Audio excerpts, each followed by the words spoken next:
এই মুহূর্তে ডোমকলের যে বড় খবরের দিকে নজর রাখবো। টিফিনের সময় বাজ পড়ে অসুস্থ হলো 27 জন পড়ুয়া। বৃহস্পতিবার দুপুরে ঘটনাটি ঘটেছে ডোমকলের ভগীরথপুর স্কুলে। অসুস্থ 27 জন পড়ুয়াকেই নিয়ে আসা হয় ডোমকল সুপার স্পেশালিটি হাসপাতালে। সেখানে তাদের চিকিৎসা চলছে। স্কুল সূত্রে জানা গিয়েছে টিফিন প্রায় শেষের দিকে। ছাত্রছাত্রীরা তখনও এদিক ওদিক ছড়িয়ে ছিটিয়ে ছিল। হঠাৎ করেই স্কুল চত্বরের মধ্যে একটি গাছে বাজ পড়ে। তারপরই শুরু হয় হইচই কান্নাকাটি।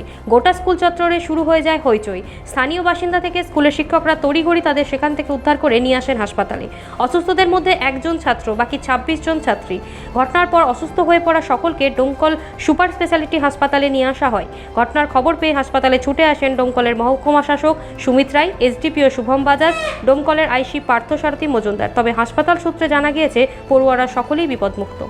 ঘটনাটা স্কুল টিফিন আওয়ারে সেই সময় টিফিন আওয়ার চলছিল এবং হঠাৎ করে বজ্রবিদ্যুৎ সহ বৃষ্টি নামে এবং সেই সঙ্গে আমাদের সমস্ত স্যার ম্যাডামরা তৎপরতার সঙ্গে ছেলে মেয়েদেরকে ভেতরে ঢোকায়।